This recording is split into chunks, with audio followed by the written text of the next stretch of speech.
Tumour suppressor gene का association करना है आपने इसके साथ. So obviously A going with 3. Familiar form इतना डिस्कशन कर लिया इस पे. Retinoblastoma osteosarcoma RB, that is true. R और बी तो पता ही है.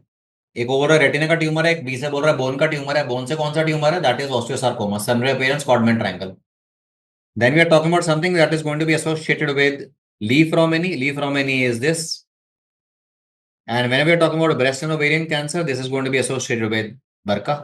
So the answer for this happens to be absolutely clear. That is A3B1, C2D4. Now I can add over here certain pieces of information. The only things I would like to add over here is retinoblastoma is an example of a tumor which is going to be associated with true rosettes. And the true rosette is what is going to be given the name of the flexner intestinal rosette. Flexner intestinal rosette. What is the most common site of metastasis in case of retinoblastoma? Site of metastasis in retinoblastoma, optic nerve. हाँ जी, they can be having both true as well as false rosettes. Retinoblastoma, what is where the RB gene located? Knudsen gave that first hypothesis, 13q14. 13q14. And what is the commonest clinical presentation of retinoblastoma? Commonest clinical presentation of retinoblastoma? Yes, there is going to be leukocoria. है ना. ल्यूकोकोरिया को leucorrhoea से confuse मत करना please. भगवान के लिए exam के अंदर वाइवा में करते थे लोग. Leucocoria over here. And the second feature that we have in the patient is going to be strabismus. Second is strabismus, right? Lee-Fraumeni syndrome is going to be seen in patients who are going to be having a familial problem with respect to P53. Familial problem with respect to P53, right? So patients are going to be having multiple types of cancers: brain, bone, breast. Brain, bone, breast. That is what you need to remember. And of course, patients can be having skin tumor as well, right? That is what you need to know. What is the criteria? That was a INA question, Chomperet's criteria. I mean, just for the sake of mental recall, because you've heard about this, Chomperet's criteria. Just like you recall, Chang classification is for which brain tumor? Chang classification. Chang is for medulloblastoma. So certain keywords associated with certain types of conditions. That's the purpose, right? Breast and ovarian cancer, familiar. In case of females, of course, that is going to be BRCA. And these females are going to be having the location of this particular gene on BRCA1 gene is located on chromosome number. Yeah. 13, 15, 17, and 19. So it is located on chromosome number 17q. Right? Where do we have the location for BRCA2 associated with male breast cancer? That is 13q. Male breast cancer, 13q. BRCA2. What category of genes are BRCA1 and 2? NEET PG 2017. They are example of tumor suppressor genes. Special example, specific function in the tumor suppressor genes. They are example of DNA repair genes. They are example of DNA repair genes. So they are going to be functioning in association with, they function in association with the helicase enzyme, and therefore they are going to be functioning as DNA repair genes. That is what you need to remember. So fairly easy. Next one. Boy presenting with fever, fatigue, bleeding comes, has pallor petechiae, generalized lymphadenopathy. CBC shows pancytopenia and blast cells. Flow cytometry is positive for TDT, CD10, CD19. Cytogenetic analysis reveals translocation 21. Age of the patient, presentation of the patient, markers. They all hint towards one important thing, and that is ALL. That is an indicator for which kind of a tumor. It is giving me a hint towards a cancer like ALL. Right? If a patient is having ALL and there is a translocation 1221, good prognosis, bad prognosis. Of course, that means good prognosis. 1221. 1221 is good prognosis. Okay? So 1221, it gets balanced. 1221, it gets balanced. Age less than 1, poor prognosis. 922, poor prognosis. CNS involvement, poor prognosis. Why CD10 is good prognosis? Why CD10 is good prognosis? CD10 means the patient is going to be having the presence of what kind of a cancer? CD10 is given the name of Kala molecule. CD10 is given the name of Kala molecule. CD10 is given the name of Kala molecule. So my point is that CD10 is an indicator for the fact the patient is going to be having B cell tumor, right? And CD10 is given the name of Kala molecule. Kala means common acute lymphoblastic leukemia antigen, right? So this is an indicator for B cell is going to be having better prognosis. B for better prognosis. Of course, you can remember these were the poor and the Good prognostic factors. So pseudodiploidy, translocation rate 14, 411, 922 were associated with poor prognosis, whereas whenever we are talking about translocation 1221, whenever we are talking about B subtype, whenever we are talking about age 1 to 10 years, whenever we are talking about trisomy 4710, they were all associated with good prognosis. ALL means acute lymphoblastic leukemia. Kala matlab common ALL antigen. Common ALL antigen. Common acute lymphoblastic leukemia antigen. Common ALL antigen. CD10 is given the name of common ALL antigen. Right? So kala over here doesn't mean black. Right? That is what we need to know. Okay. Next one. 45-year-old woman presents with fatigue, gingival hypertrophy and frequent infections. Peripheral smear shows myeloblast with ear rods. ऐसा करके picture आया था exam के अंदर. Remember multiple such rods? Then the cells are going to be given the name of faggot cells. That was also given as a question. So this is a patient who's going to be having the presence of APML. Patient who's going to be having APML is going to be having a translocation. The translocation is going to be 15-17. What's the problem? PML rara. PML rara. So vitamin A underactivity, less differentiation. Vitamin A underactivity, less differentiation. And what is the problem? If there is going to be a secretion of mucin, then this can result in development of DIC. This can be responsible for causing a development of DIC. So not difficult. This can be responsible for causing a development of DIC. Right? What will you give for the treatment of such a patient? Suppose the patient is having a blast like this. I told you, perhaps one of the only important example of a hematological malignancy which requires a pathologist, right, for making a diagnosis so that early treatment can be given to the patient. So I told you the classical example of Friday se Monday wali story. If you make a diagnosis of this particular thing and the patient is being started on ATRA therapy, you will see the patient again on Monday. If on Friday you miss this and you do not tell your clinician friend, he will not start the therapy. Monday you will not meet the patient. Patient will go into DIC, he will die. Right? What is the other thing which is going to be seen? What is the other thing which is going to be seen? The DIC doesn't occur after initiation here. DIC occurs as a complication if you are not treating it. जो complication होती है that is after giving vitamin A or sorry after giving ATRA therapy. Right? Differentiation therapy is a term that is being used. Right? So nothing as such that we need to talk about over here, but this is what is given the name of acute promyelocytic leukemia. A for ear rods, P for remember the fact, patients are going to be having PML RARA gene, PML RARA gene. M for the patient is going to die. M for mrityu. Mrityu kyun hogi? Because this is going to be lethal. Why this is going to be lethal? Because patient is going to be having DIC. Right? So whatever helps us remember this particular fact in the exam. Now what you can remember and revise for me is if I'm talking about AML, what is the specific type of AML? What is the specific type of AML which is going to be associated with the best prognosis? Which type of AML is going to be having best prognosis? Which AML is going to be having best prognosis? So this is AML with specific genetic translocation, or AML which is going to be having specific genetic defects as per the WHO classification. AML with specific genetic defects are the ones that are going to be having the best prognosis. Which AML subtype is going to be having poorest prognosis? AML which is going to be secondary therapy related AML, which is after any kind of a radiation or which is after any kind of an anti-cancer drug. Absolutely, Anukriti. Excellent. I am glad that you remember that INI-CET point. Right? V11. अगर variable 11 होगा तो prognosis खराब होगा. AML after therapy is going to be having poor prognosis. AML with specific genetic translocation, good prognosis. AML with therapy is going to be having poor prognosis. Right? That is what you need to remember. Right? So that is what you need to remember. So these are the important things here. Okay? So faggot cells are clear. Ear rods are clear. AML subtype is clear. That is what we need to have an idea. Okay. When we are talking about this option, tumor lysis syndrome is going to be having नहीं यार ये इसका unique feature नहीं है. Unique feature नहीं है इसका. Tumor lysis syndrome is not a unique feature for this. Tumor lysis syndrome quite commonly is going to be seen in patients who are going to be treated for burkitt's, or it is going to be seen in a patient who is going to be being treated for ALL. If you are having AML with specific genetic defects, then that is usually going to be having good prognosis. If you are having AML which is after any kind of a therapy, then that is going to be having poor prognosis. Right? So when I'm talking about tumor lysis syndrome, of course, the patients can be having electrolyte disturbance. And what kind of electrolyte disturbance is the patient going to be expected to have? With respect to something like tumor lysis syndrome, a standard question that they put up to you in the exam. There is going to be an increase in uric acid. There is going to be an increase in potassium. Between calcium and phosphate, of course, you understand this fact. Very good. There is going to be an increase in phosphate because phosphate also comes out. But there is going to be a decrease in calcium. Decrease in calcium. So potassium leaks out.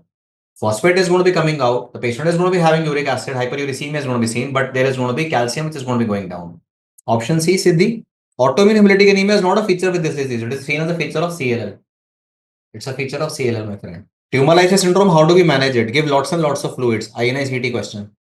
Tumor lysis syndrome, give lots and lots of fluids. Hydration therapy. What is the other thing which can be given to this patient? Calcium is going to be lower because of phosphate, na? ये तो पुराना concept था. This is the tumor cell. So if my tumor cell will die, what will happen? Potassium comes out. Nucleic acids are going to get broken down. Uric acid comes out. Phosphate will also come down. Phosphate will also move out. This phosphate will bind with calcium. It will bind with serum calcium. So it is going to chelate calcium. Na? So calcium level goes down therefore. It is going to chelate with phosphate. So calcium level is going to go down. Right? And to prevent this complication, patients have to be given lots and lots of fluids. So there has to be fluid therapy which has to be given to the patients. I hope you're clear with this. Shandar. 65-year-old male with a history of 30 pack years of smoking presents with chronic cough, copious sputum and dyspnea. Diagnosis बता दो भाई पहले. I understand a lot of people are going to be flunking in the diagnosis for this question itself. Underlying pathophysiology बात की है क्योंकि लोग wheezing से और बाकी चीजों से कंफ्यूज हो जाते हैं ना यार. बता दो. So this is a patient who's going to be having presence of chronic cough भाई. Chronic cough, copious sputum, smoker है और तुमको क्या चाहिए? When there is a development of dyspnea, that means the patient is going to be having difficulty in breathing. When there is going to be any kind of an obstructive disorder, patient can be having a wheezing now. So the diagnosis that I made for this patient is going to be COPD. COPD may be specifically the diagnosis I made for this patient is going to be something like chronic bronchitis because he's having chronic cough with copious sputum. So what is this going to be having? Increased mucus production, increase in the mucus thickness layer, and therefore there is increase in development of something like Reed's index. And if I'm going to be having the development of Reed's index in this patient, of course, I would be having the presence of chronic inflammation, mucous gland hypertrophy, which is going to be responsible for causing airway obstruction. Had it been a patient, अब बाकी option देख लो ना यार. Option B, increase airway smooth muscle contraction, bronchospasm. Hyperresponsiveness to the airway is going to be seen as a feature of asthma. If I'm talking about a patient who's going to be having thickening of the alveolar wall, impaired gaseous exchange, this is going to be a feature of a condition in which a patient would have been having pulmonary fibrosis. This is a feature of pulmonary fibrosis.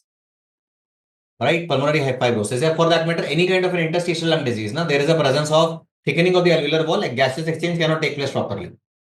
And if I'm talking about bronchial wall fibrosis and irreversible dilatation, now this is something which is a typical feature of bronchiectasis.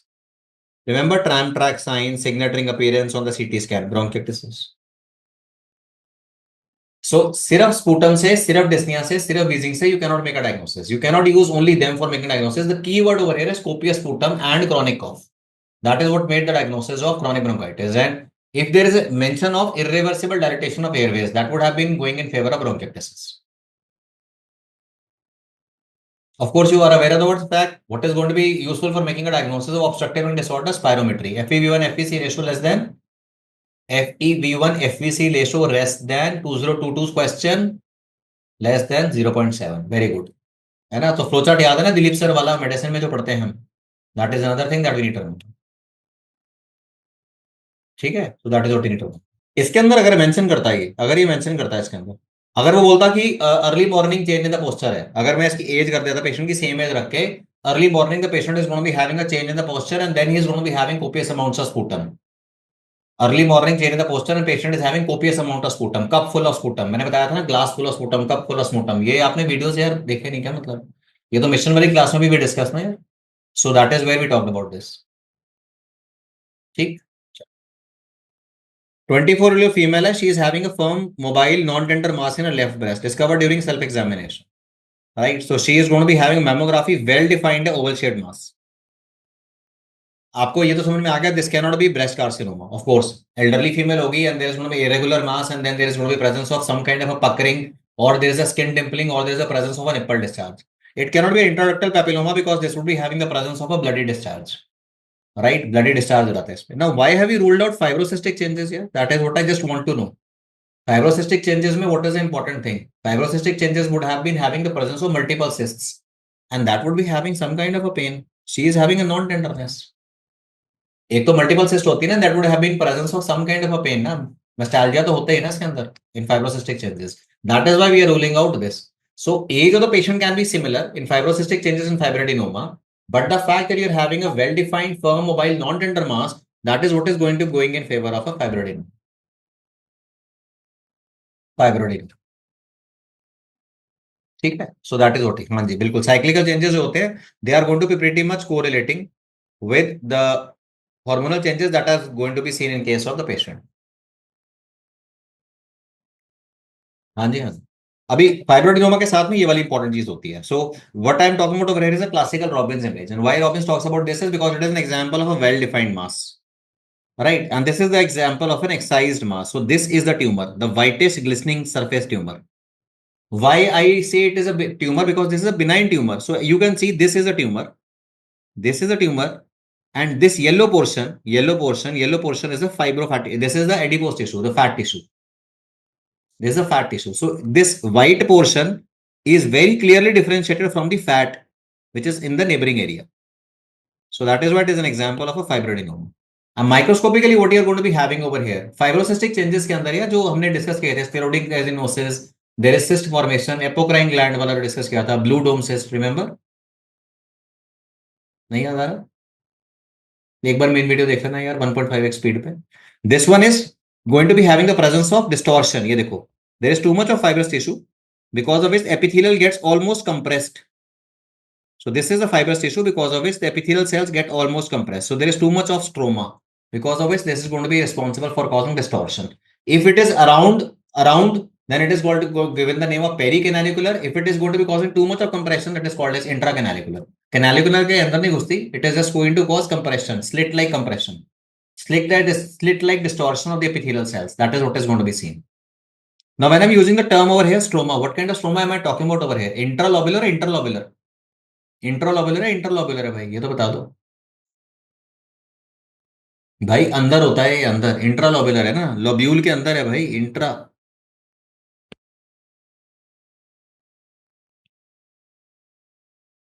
ठीक है. That is what you need to remember. What is the commonest cause of bloody discharge from the nipple? Commonest cause of bloody discharge from the nipple. ये तो आसान question पूछ रहा हूँ मैं. One liner, ductal papilloma. What is the commonest cause of greenish discharge? Greenish discharge, mammary duct ectasia. ठीक है. 60-year-old female who's going to be having the presence of a mobile but bulky breast tissue. She had a history of having a surgery earlier as well. यार दिख गया तुम्हें option. Basically ये leaf like pattern, stroma which is going to be having the presence of a leaf like pattern. So this is what is phylloids. हाँ जी, हाँ जी, मैंने कॉमनेस पूछा doctor Pragya. So I am not denying the fact, my friend, that yes, trauma can be a cause. In fact, breast cancer can also be a cause. Yeah, it's phyllodes tumor. So phyllodes tumor, increased number of cells, leaf like appearance. You got this as a question 2024. Phyllodes. Too much of stroma, which is going to be responsible for a bulky breast. Differentiation between fibroadenoma and phyllodes tumor. Fibroadenoma is typically going to be benign and it is going to be removed completely, right? And in case of phyllodes, what you're going to be having is that it is an example of a tumor which can be mostly benign but can be malignant, and it is going to be having a relatively high chance of having a recurrence as well. It is going to be having a high chance of recurrence as well. Why? Because sometimes if a surgeon is going to be removing the tumor and a part of a tumor remains, then it can be showing you the presence of a recurrence. It can be having the presence of a recurrence. So that is about phyllodes.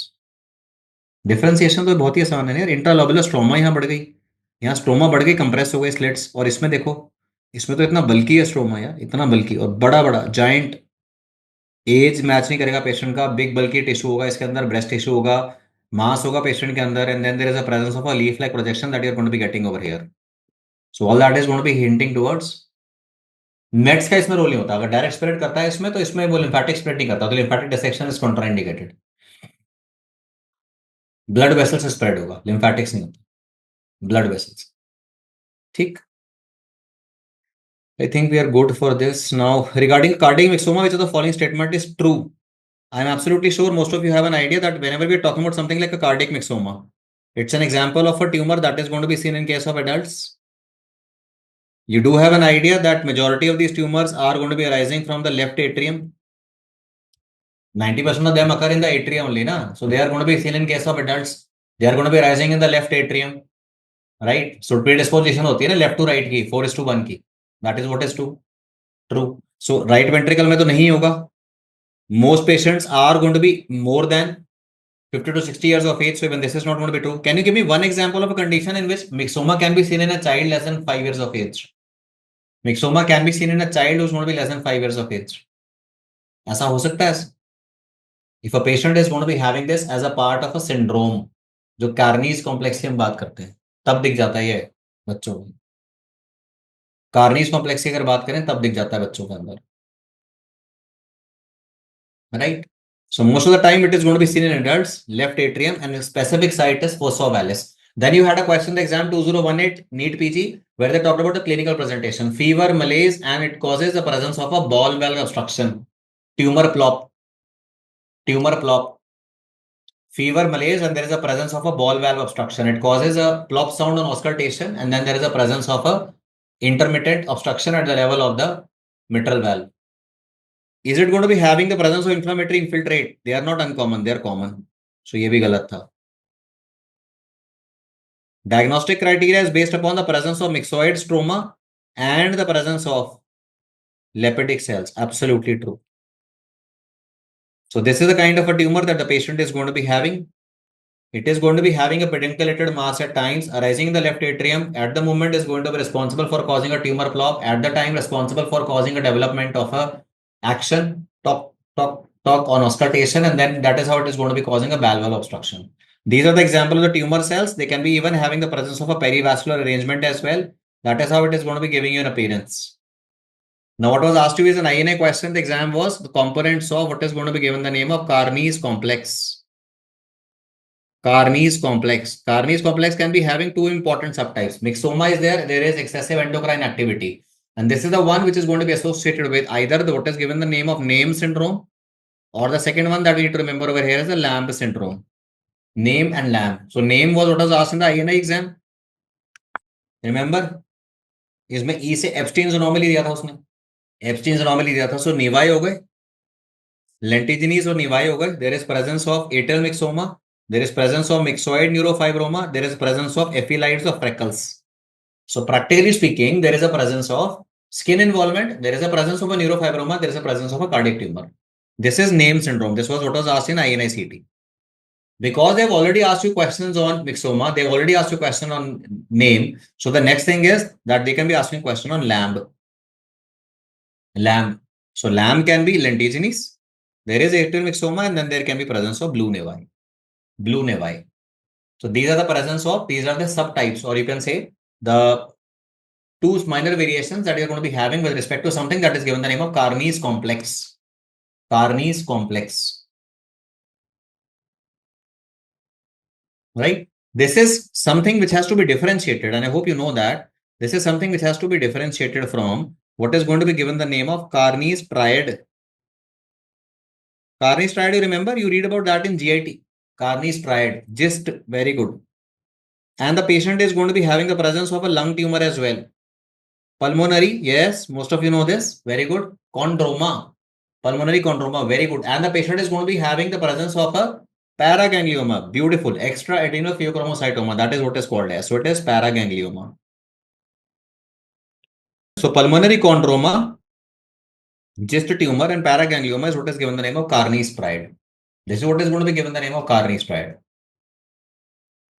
Okay? And where do we talk about Carney-Stratakis syndrome? If you remember the mission class, Carney-Stratakis syndrome. उसमें क्या क्या चीज थी? उसमें ये दोनों चीजें थी. सक्सिनेट डिहाइड्रोजनेस कॉम्प्लेक्स का प्रॉब्लम था. कार्नीज ट्राइड के अलावा कार्नी-स्ट्रैटाकिस सिंड्रोम. कार्नी-स्ट्रैटाकिस दो चीजें हैं ना. सो डायड था, उसके अंदर क्या था? जिस्ट था और paraganglioma. GIST and paraganglioma. Absolutely excellent doctor Maroofa. ठीक. So this is name, that is what you need to remember, name, and this is lamb, lentiginous atrial myxoma, blue nevi. What we expect to be asked in the exam, of course, is going to be the Carney's complex more likely to be asked in the exam because this is where the examiners are heading. Of course, if they wish to ask you about gist also over here, so वो gist Stratakis पूछ सकता है, or they can be talking about a Carney's triad. So there you are having gist, you are having a pulmonary chondroma, and you are going to be having the presence of what is given the name of a paraganglioma, extraadrenal paraganglioma. Right? That is what you need to know. अभी तो बताया doctor D, fever, malaise, and there is a tumor plop on auscultation. Fever, malaise, tumor plop on auscultation. Echocardiography is useful for diagnosis. Interleukin 6 and interleukin 1 play a role. ठीक? This is about cardiac myxoma. Then talking about this one, intermittently, we should be asking ourselves questions which are conceptual. Child, recurrent infections, and is unable to kill catalyst positive organisms. So catalyst positive organisms, if they are not being killed, then that is going to be a problem that you see in a patient who's going to be suffering from a condition called as chronic granulomatous disease. Why are the catalyst positive organisms not killed? Why are the catalyst positive organisms not killed, friends? For the simple reason that there is a major pathway and there is a minor pathway. Right. So what you are going to be having over here is that catalase is responsible for causing neutralization of the small amount of hydrogen peroxide.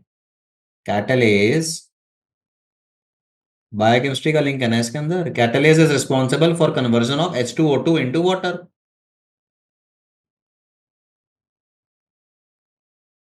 नहीं, देख कार्नीज complex MSD क्या होता है. कार्नीज complex के दो सब types हैं, आप ऐसा बोल सकते हो. One is LAM, the second is NAME. NAME was already asked you as a question, LAM is what I told you. Right? So these are the organisms which are going to be causing a trouble in the patient. So typically it is Candida infection, it is Staph aureus infection, it is Burkholderia cepacia. Burkholderia cepacia. Right? That is what you need to remember.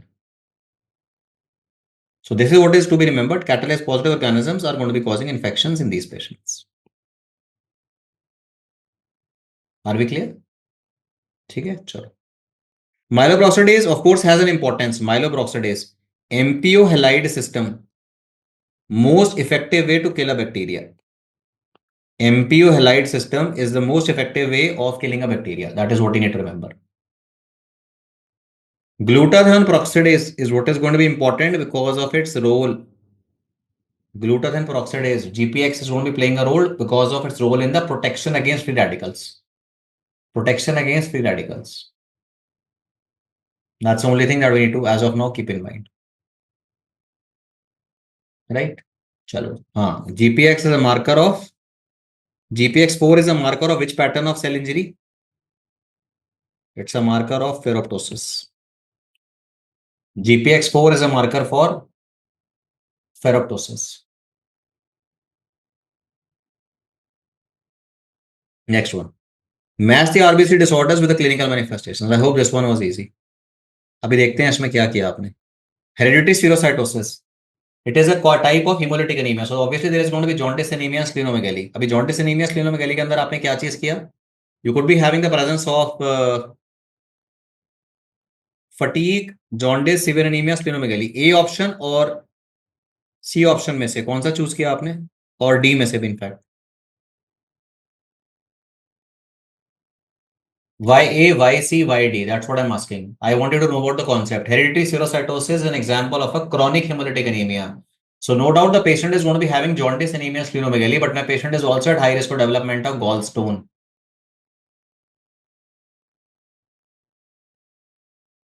ठीक है? So one goes with C. One goes with C. That's a simple thing. ठीक है? Whenever we are going to be talking about G6PD deficiency, whenever we are talking about G6PD deficiency, there can be fatigue. I mean, पहले इसको कर लेते हैं. Then there can be painful is this one, sickle cell, vaso-occlusive crisis, jaundice, and splenomegaly. Yes, that can be true. Then we are talking about something like autoimmune anemia, which is going to be something like this, because G6PD deficiency is responsible for causing both intravascular as well as extravascular hemolysis. And this one is going to be associated with fatigue, jaundice, and so one going with C, two going with A, one going with C, two going with A, three going with B. So this is the answer. Exactly. G6PD deficiency, doc, it depends. It all depends upon the fact how exactly is it going to be causing a trouble. Suppose the drug which has been taken by the patient or my patient is having a severe infection, then the number of free radicals which are produced are high. Na? The number of free radicals which are going to be produced are high. Na? Suppose my patient is having septicemia or my patient is having infective endocarditis, then you are giving certain drugs. And suppose the drug that you are going to be giving to this patient is a sulfur drug. So that is what is going to be causing the trouble. So that can be responsible for causing a trouble in the patient. No, Dr. Veerbhadra, we can be having it. It is uncommon, but you can be having it because you are having intravascular as well as extravascular hemolytic anemia in this condition. So spleen can increase in size. It is not going to be a massive splenomegaly. It is not an example of a massive splenomegaly, but yes, spleen is going to be can be increased in size for the simple reason that there is going to be presence of oxidation of hemoglobin. So the splenic macrophages will have more work to do. Gallstones in HS simply because of chronic hemolytic anemia. Na? So pigment gallstones are produced. Pigment gallstones are produced. Now, when I'm talking about hereditary serocytosis, what is the screening test I see? Peripheral smear is going to be showing me presence of spherical RBCs, RBCs without central pallor, right? What is the confirmatory test for HS? Confirmatory test, 5-EMA. So 2022's question, 5-EMA is what I want you to remember. Eosin 5 maleimide, flow cytometry, G6PD deficiency. I believe we can just have a look at it. So this is a picture that you get in the exam. And what is the most common condition for such a picture? Most common condition that you have for such a picture. These are RBCs which are spherical in shape. They are not having any central pallor. So they would be having the presence of what is going to be given the name of autoimmune hemolytic anemia. The next cause can be something like G6PD deficiency. The next cause can be HS. Suppose this is a picture that you see in case of a 35-year-old male. What is your likely diagnosis? 35-year-old male, AIHA. Suppose there's a question of talking about a 3-year-old child. 3-year-old child with a positive family history. So that would be hereditary serocytosis. What is the treatment for this condition? How can I decrease the severity of anemia? How can I decrease the severity of anemia? Splenectomy. For this condition, of course, you know the fact that there is going to be an appearance which is going to be given the name of bite cell simply because the staining does not take place over here. So drugs like primaquine, drugs like antitubercular therapy drugs, rasburicase, drugs like sulfur drug can be responsible for causing this. Yes, degmasites. Patients can be having a presence of a history of infections, drug intake, fava beans, and that can be responsible for causing development of a sudden fatigue or a sudden anemia in them. Right? That is what you need to remember. Of course, in case of MAHA, you will not be having the presence of Heinz body, doc. On supravital staining, you will not be having Heinz body. Heinz body is what you're going to be having in this condition only. This is Heinz body, that is oxidized hemoglobin. This one, of course, is going to be the presence of sickle cell anemia. Sickle cell anemia characterized by beta 6, glutamic acid being replaced by valine. Glutamic acid replacing valine at beta 26 is something which I discussed in a separate question. What is going to be causing the sickling crisis in the patient? Dehydration, infections. Dehydration, infections are responsible for causing the trouble. How do I confirm the diagnosis of sickle cell anemia? It's a hemoglobinopathy. So hemoglobinopathy is best diagnosed with the help of gene sequencing. Gene sequencing, globin gene sequencing. There's a problem of the beta globin chain. Na? So beta globin gene sequencing is what is going to be confirmatory for my diagnosis. If that is not available as an option, of course, I can go in for something like HPLC. What is the screening test for sickle cell? Very commonly asked question in NEET PG. It is metabisulfite. Metabisulfite. So metabisulfite is what is going to be seen in the patients, right? Diethionite test or metabisulfite test. For which particular condition do we do the screening with the help of what is given the name of sucrose lysis test? Sucrose lysis test is done for the screening of. Very good, you know the answer. That is for PNH. Excellent. So next bata do yaar. Patient is undergoing chemotherapy. This patient is going to be having mucositis and pancytopenia. There is increased apoptotic body. Further analysis shows confirmation of intrinsic pathway of apoptosis. So which of the molecules is involved in the formation of apoptosome? A PAF is what is going to be seen. There is leakage of cytochrome C from the mitochondria. Of course, that is responsible for the formation of apoptosis activating factor. There is going to be an activation of procaspase 9 into caspase 9. This caspase 9 is then going to be responsible for causing executioner caspase. These are going to be caspase 3, 6, and 7. And that is eventually what is going to be responsible for causing cell death. So these are all part of intrinsic pathway. Whereas if I'm talking about fast receptor or CD95 or FADD, that is going to be seen in case of or TNF receptor that is going to be seen in the extrinsic pathway. Right? Now, if I'm talking about apoptosis, what is going to be the characteristic feature of apoptosis? Characteristic feature of apoptosis happens to be chromatin condensation. Characteristic feature of apoptosis happens to be chromatin condensation. I hope you understand this. After apoptosis, the dead cells are going to be quickly removed by the process of rapid phagocytosis. What is that called as? Efferocytosis. In case of apoptosis, you are going to be having the most important example of a physiological apoptosis as embryogenesis. Embryogenesis. Give me an example of a cell within cell phenomena in which live cell enters and live cell comes out. Live cell enters and live cell comes out.